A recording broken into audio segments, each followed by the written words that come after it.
Hello दोस्तों, नमस्कार। स्वागत है आपका RKNRG क्लासेस में। आज फिर आप लोगों के बीच हाजिर हूँ नए सेशन के साथ। सेशन शुरू करने से पहले वीडियो को लाइक शेयर कर दें और चैनल को अभी तक आपने सब्सक्राइब नहीं किया है तो सब्सक्राइब जरूर कर दें।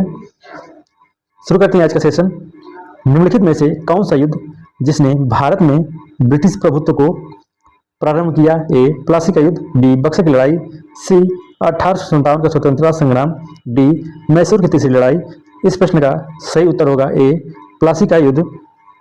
प्लासी का युद्ध 1757 ईस्वी में रॉबर्ट क्लाइव के नेतृत्व में अंग्रेजों ने बंगाल के नवाब सिराज उद दौला को पराजित किया। अगला प्रश्न है, ब्रिटिश शासन के समय अर्थव्यवस्था को खोखला करने के सिद्धांत के बारे में पुस्तक किसने लिखी? ए. पंडित जवाहरलाल नेहरू, बी. लाला लाजपत राय, सी. दादा भाई नौरोजी, डी. महात्मा गांधी। इस प्रश्न का सही उत्तर होगा सी. दादा भाई नौरोजी।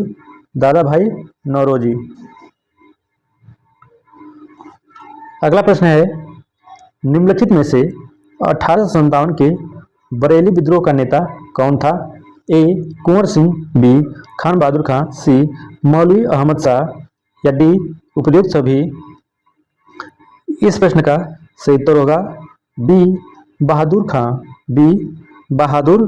खां। दोस्तों, बरेली में रुहेलखंड के भूतपूर्व शासक के उत्तराधिकारी खान बहादुर खां ने 1857 के विद्रोह को नेतृत्व किया। उन्होंने करीब 40,000 सैनिकों को संगठित कर अपनी मजबूत सेना बनाई और अंग्रेजों का कड़ा मुकाबला किया। अगला प्रश्न है, औपनिवेशिक भारत में भारतीय विधवाओं के लिए शारदा सदन स्कूल की स्थापना किसने की? ए. पंडिता रमाबाई, बी. महादेव गोविंद रानडे, सी. सरोजिनी नायडू, डी. महर्षि दयानंद सरस्वती। इस प्रश्न का सही उत्तर होगा ए. पंडिता रमाबाई। औपनिवेशिक भारत में भारतीय विधवाओं के लिए शारदा सदन स्कूल की स्थापना 1889 में पंडिता रमाबाई के द्वारा किया गया। अगला प्रश्न है, भारतीय राष्ट्रीय कांग्रेस की स्थापना अंग्रेजी राज्य के अभय कपाट के रूप में की गई। यह विचार किसका था? सुरेंद्रनाथ बनर्जी, बाल गंगाधर तिलक, सी. बिमल चंद्र बनर्जी, लाला लाजपत राय। इस प्रश्न का सही उत्तर होगा डी. लाला लाजपत राय। दोस्तों, भारतीय राष्ट्रीय कांग्रेस की स्थापना एक रिटायर्ड अंग्रेज ICS अधिकारी एलन ऑक्टेवियन हुम ने कब किया था? 1885 में किया था। कहाँ किया था? मुंबई में। दोस्तों, इसका उद्देश्य क्या था? जनता में पनप रहे असंतोष को एक संगठन द्वारा सुरक्षित रूप से बाहर निकालना इसका मुख्य उद्देश्य था।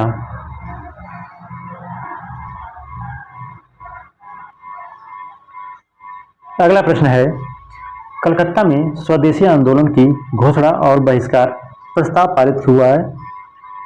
ए. 16 अक्टूबर 1905 को, बी. 28 अक्टूबर 1906 को, सी. 7 अगस्त 1905 को, डी. 19 जुलाई 1905 को। इस प्रश्न का सही उत्तर होगा सी. 7 अगस्त 1905 को। दोस्तों, 7 अगस्त 1905 को बंगाल विभाजन के विरोध में कलकत्ता के टाउन हॉल में एक बैठक में स्वदेशी आंदोलन की घोषणा हुई तथा सुरेंद्रनाथ बनर्जी द्वारा बहिष्कार प्रस्ताव पारित हुआ।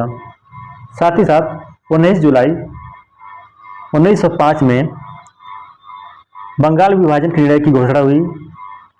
हालांकि बंगाल विभाजन का प्रस्ताव दिसंबर 1903 में ही सार्वजनिक हो गया था।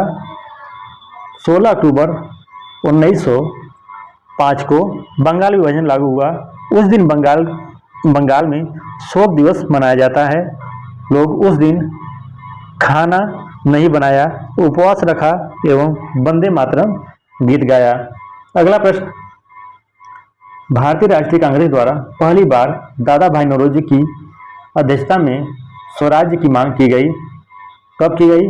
ए 1906 कलकत्ता, डी 1886 कलकत्ता, सी 1893 लाहौर, या कोई नहीं, इनमें इस ऑप्शन में से कोई नहीं। इस प्रश्न का सही उत्तर होगा ए 1906 कलकत्ता में, 1906 कलकत्ता में। कलकत्ता अधिवेशन में उग्रवादियों ने स्वदेशी बहिष्कार, राष्ट्रीय शिक्षा और स्वशासन से जुड़े 4 प्रस्ताव पास करवाए। इसी अधिवेशन में दादा भाई नौरोजी ने पहली बार स्वराज्य शब्द का उल्लेख किया और स्वराज्य को कांग्रेस का लक्ष्य बताया।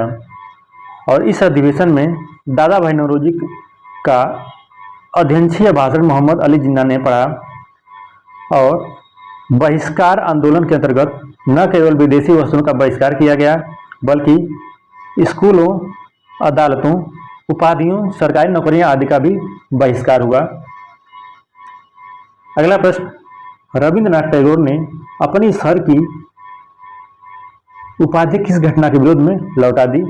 ए भगत सिंह की फांसी के विरोध में, बी रॉलेट एक्ट के विरोध में, सी 1924 ईस्वी में गांधी जी की गिरफ्तारी के विरोध में, डी जलियांवाला बाग हत्याकांड के विरोध में। इस प्रश्न का सही उत्तर होगा डी जलियांवाला बाग हत्याकांड के विरोध में। दोस्तों, वर्ष 1915 में रविंद्रनाथ टैगोर को ब्रिटिश सम्राट ने सर की उपाधि से सम्मानित किया, जिन्होंने 1919 में जलियांवाला बाग हत्याकांड के विरोध में इस उपाधि को त्याग कर दिया। 13 अप्रैल 1919 को अमृतसर में जलियांवाला बाग हत्याकांड की घटना घटित हुई।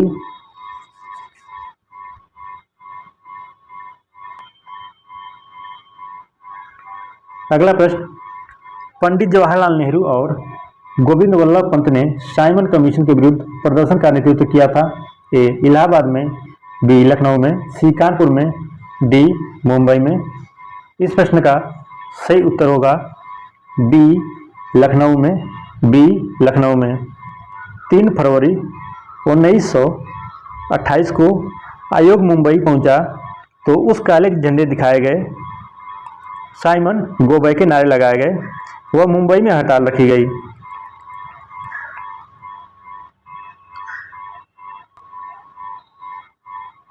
अगला प्रश्न आप लोगों के सामने है, जो 2 कोड दिए गए हैं और दोनों कोड को आपस में मिलाना है। इंडियन नेशनल आर्मी कहाँ की है? इंडियन नेशनल आर्मी किससे जुड़े हुए हैं? सुभाष चंद्र बोस जी से। Ghadar party Lala Lajpat Rai. Mitra Mela Vinayak Damodar Savarkar. Home rule league किससे संबंधित है? एनी बेसेंट से। 21 जून को दोपहर में सूर्य की किरणें लंबवत पड़ती हैं। कोलकाता पर, रांची पर, इलाहाबाद पर, अहमदाबाद पर। इस प्रश्न का सही उत्तर होगा डी रांची पर।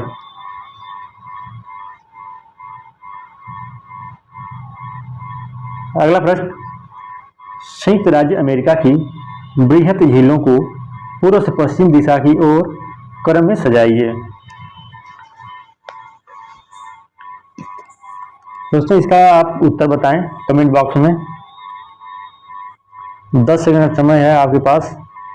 अगर आता है तो सही या गलत उत्तर बताएं जरूर, कम से कम तुक्का लगाएं, हो सकता है सही हो जाए।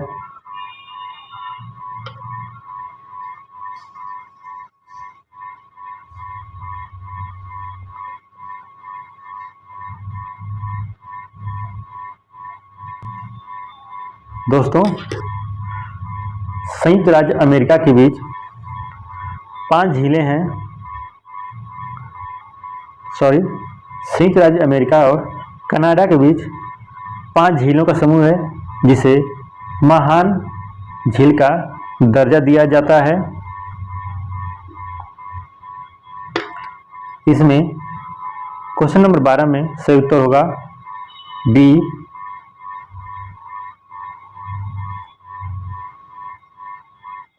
ओंटेरियो, एरी, ह्यूरिन, मिशिगन और सुपेरियर।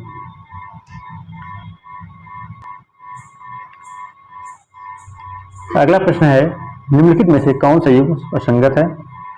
एक तरफ जल संधि दिया गया है, दूसरी तरफ उपनाम और विशेषता दिए गए हैं। इसमें कौन सा युग्म असंगत है, ये चुनना हम लोगों को। जिब्राल्टर भूमध्य रेखा का प्रवेश द्वार है, ये बिल्कुल सही है। बाब अल मंदेब इसे आंसुओं का द्वार कहा जाता है, ये भी सही है। पाक जल संधि, ये बहुत प्रचलित प्रश्न है।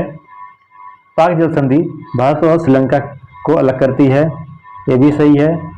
Option number D C, option number C, Dover जल संधि विश्व की सबसे चौड़ी जल संधि है। ये आपका प्रश्न के अनुसार ये उत्तर सही होगा। दोस्तों,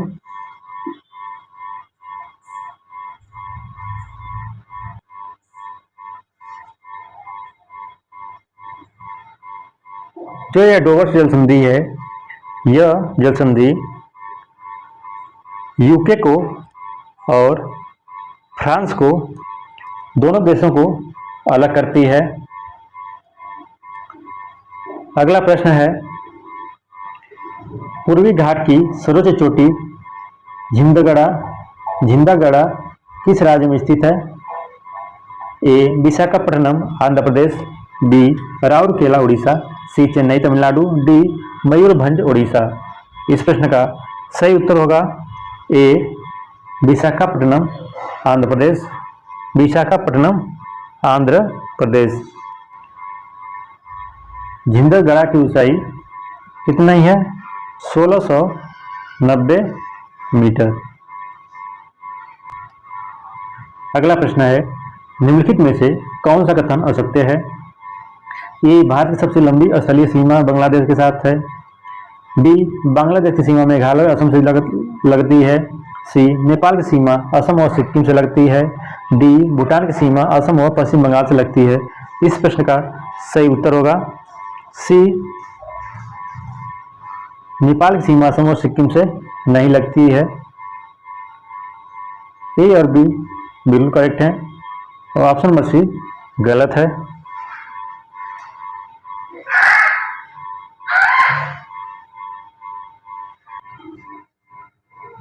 दोस्तों, नेपाल भारत के उत्तर में स्थित है तथा इसकी भारत के साथ 1751 किलोमीटर लगती है।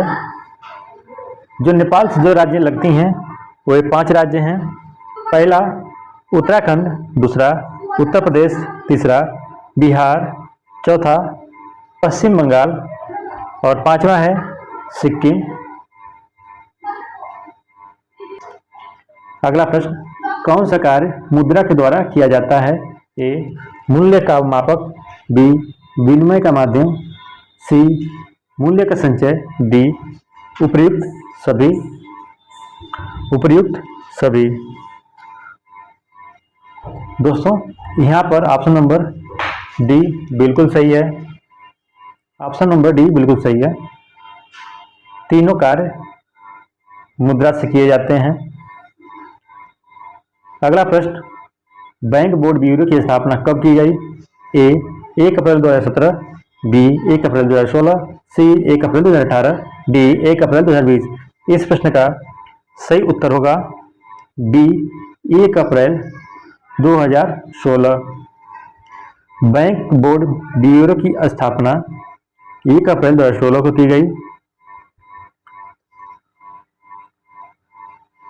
दोस्तों, बैंक बोर्ड ब्यूरो के एक अध्यक्ष और 6 अन्य सदस्य होते हैं। अगला प्रश्न, भारतीयों द्वारा पूर्ण रूप से स्थापित देश का प्रथम बैंक है? A, bank of Calcutta, B, bank of Bombay, C, bank of Madras, D Punjab national bank. इस प्रश्न का सही उत्तर होगा डी पंजाब नेशनल बैंक। इसकी स्थापना कब की गई थी? 1894 में पंजाब नेशनल बैंक की स्थापना की गई। बैंक ऑफ कलकत्ता की स्थापना कब की गई? 1806 में। बैंक ऑफ बॉम्बे की स्थापना 1840 में की गई और बैंक ऑफ मद्रास की स्थापना 1843 में की गई। अगला प्रश्न है विमुद्रीकरण क्या है? ए मौद्रिक नोट को कानूनी रूप से समाप्त करना, बी रुपए के मूल्य को कम कर देना, सी नए नोट को छापना या डी उपयुक्त में से कोई नहीं। इस प्रश्न का सही उत्तर होगा ए मौद्रिक नोट को कानूनी रूप से समाप्त कर देना। भारत में सर्वप्रथम 1946 में विमुद्रीकरण किया गया था। अंतिम बार विमुद्रीकरण 8 नवंबर 2016 में किया गया था, जिसमें 500 और 1000 रुपये के नोट को समाप्त कर दिया गया। उसके बाद नए नोट 500 और 2000 के नोट को जारी किया गया।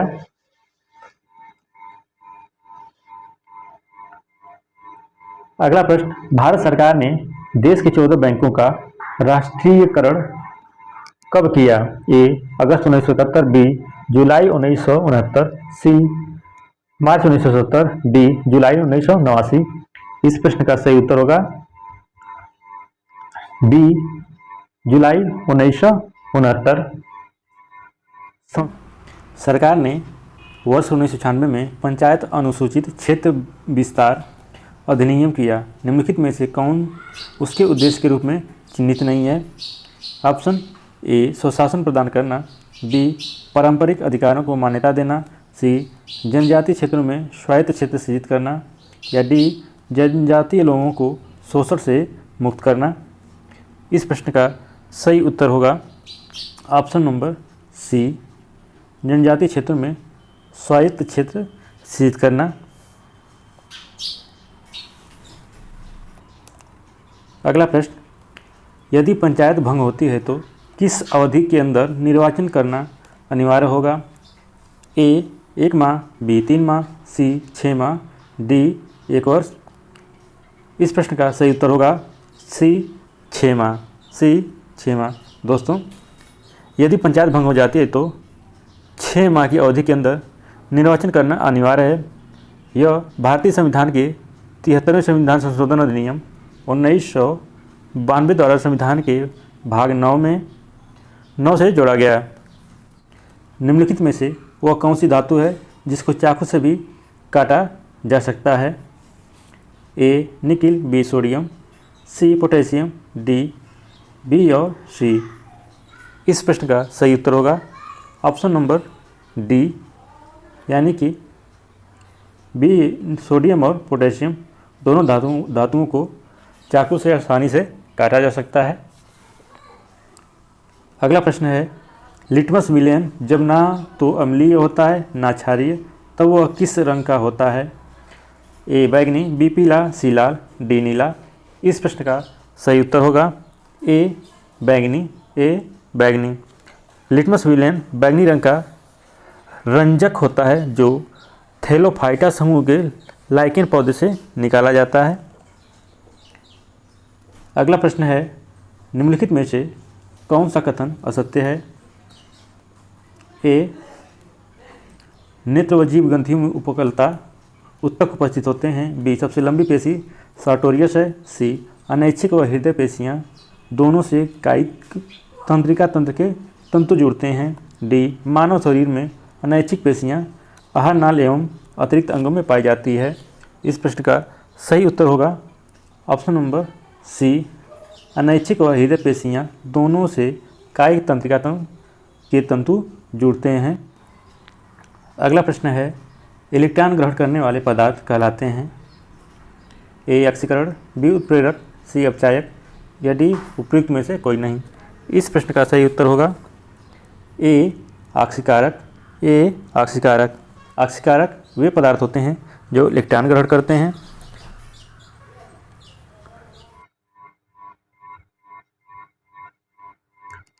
अगला और अंतिम प्रश्न,